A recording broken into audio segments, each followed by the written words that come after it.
अस्सलाम वालेकुम। आज की इस वीडियो में हम वज़ीर-ए-आला पंजाब गंदम सपोर्ट प्रोग्राम 2025 के बारे में बात करेंगे कि आपने इसके लिए ऑनलाइन अप्लाई किस तरह करना है और इस प्रोग्राम का एलिजिबिलिटी क्राइटेरिया क्या है, कौन कौन से किसान जो हैं वो इस प्रोग्राम में अप्लाई कर सकते हैं, क्योंकि इस प्रोग्राम के तहत गंदम काश्त करने वाले किसानों को फी एकड़ 5,000 रुपए माली मुआवनत जो है वो दी जाएगी। और इस प्रोग्राम में ऑनलाइन अप्लाई की लास्ट डेट 15 मई 2025 है। उससे पहले आपने ऑनलाइन अप्लाई करना है। तो फ्रेंड्स, इस प्रोग्राम में ऑनलाइन अप्लाई के लिए जो ऑफिशियल वेबसाइट है उसका लिंक मैं नीचे डिस्क्रिप्शन में दे रहा हूँ। आप वहाँ से उसको ओपन करेंगे तो आपके सामने ये वाला इंटरफेस आ जाएगा।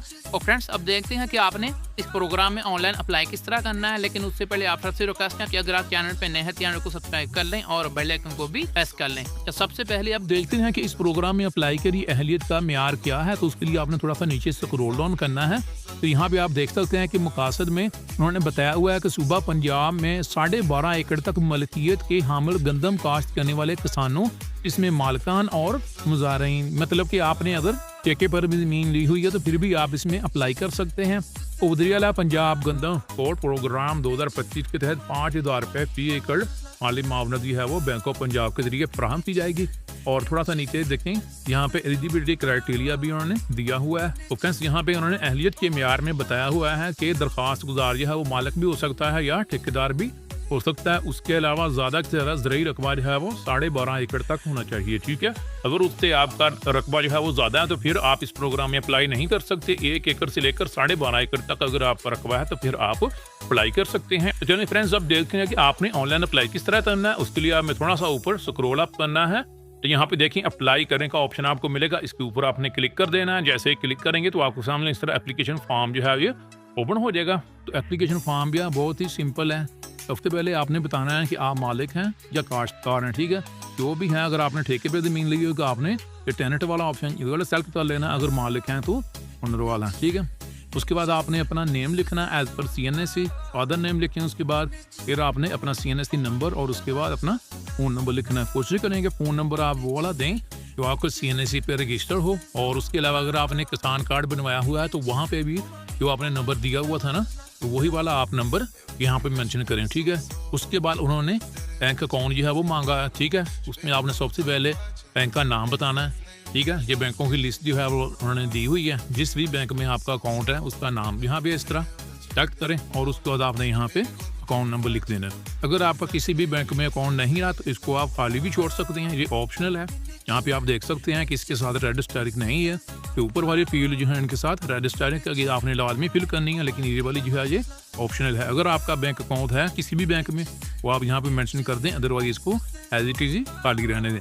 उसके बाद थोड़ा सा नीचे आए तो लैंड इन्फॉर्मेशन जो है वो आपने सबसे पहले अपनी डिवीजन सेलेक्ट करनी है, फिर उसके बाद डिस्ट्रिक्ट, फिर तहसील और उसके बाद मौजा। ठीक है, उसके बाद आपने खतरा नंबर लिखना है, फिर केवल नंबर और खतूनी नंबर। तो फ्रेंड्स, इन तीनों में से भी खतरा नंबर जो है वो लाजमी है कि देखिए उसके साथ रेड स्टारिक है। केवट और खतूनी ये दोनों ऑप्शनल है, इनको आप खाली भी छोड़ सकते हैं, लेकिन कोशिश करें कि इनको लाजमी फिल करें, क्योंकि इन तीनों से ही आपका डाटा जो है वो वेरीफाई किया जाएगा। और ये तीनों चीज़ें जो हैं वो आपको कहाँ से मिलेंगी, अगर आपके पास आपकी एग्रीकल्चर लैंड की फर्द मौजूद है ना, तो ये तीनों चीज़ें आपको आसानी के साथ मिल जाएंगी। फसरा नंबर को आप किला नंबर भी बोल सकते हैं और केवल नंबर भी इसी तरह फर्द के ऊपर मौजूद होता है और वो आपने अपनी फर्द मलकियत से देख के यहाँ पे मेंशन कर देना है और इसी तरह खतूनी नंबर भी मेंशन कर देना है। उसके बाद वीट कल्टीवेटेड लैंड एरिया। ठीक है, यहाँ पे आपने एकड़ में कितने भी एकड़ पे आपने वीट की है वो काश्त की थी वो आपने यहाँ पे मेंशन करनी है। 2, 4, 5, 6 जितने भी एकड़ आपने रकबा जो है वो गंदम का काश्त किया था वो आपने यहाँ पे मेंशन कर देना है। और उसके बाद टोटल लैंड एरिया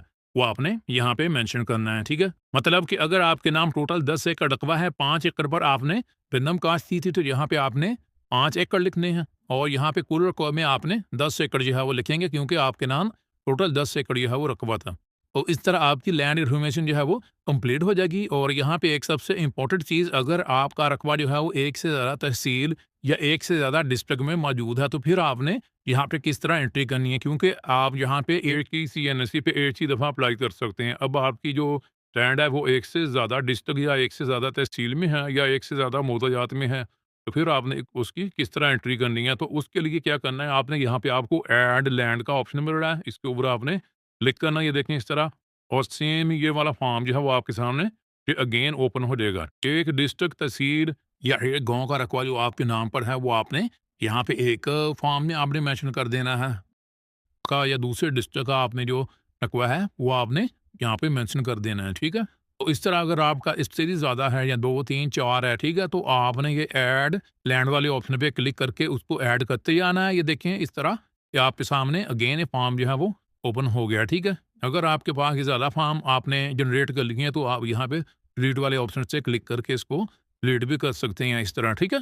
तो इस तरह आपने 1 बाय 1 फॉर्म जो है वो ऐड कर लेने हैं अगर आपका रकबा जो है वो एक से ज़्यादा डिस्ट्रिक्ट या तहसील या मुर्जाजात में है। ये वाला फॉर्म या उसको आपने सारा फिल कर लिया। करने के बाद आपने यहाँ पे देखें कैप्चा कोड लिखा हुआ है, ठीक है।